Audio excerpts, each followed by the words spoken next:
Guys, andito na naman tayo sa Language 101. So, ang una nating interview ay si Bicolano.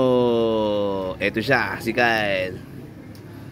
Kyle, ano may pagmamalaki ng mga Bicolano dito sa inyo, sa Kamsur? Mga maurag kami. Maurag kami. Ano pa? Dog ko mo. Oh, diba? Wala ako naintindihan. So, ito naman ang isang Kapampangan, si Mark. Hey. Ano may pagmamalaki ng mga Kapampangan? Hindi ang Kapampangan kaya na rete eh. Tabalo ko pag maragol kita. May abang na. Chok mo. Ay, maganda ka na rin Kapampangan. Pero may ngil.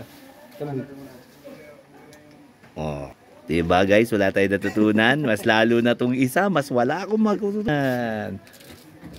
Bumelo pa. Ano may pagmamalaki ng mga taga-Kalinga? At ibujo goselan ni Muimus. Diba mga buwisit yung mga kasama ko? Wala akong maintindihan. Okay ba? Ano ko lang yun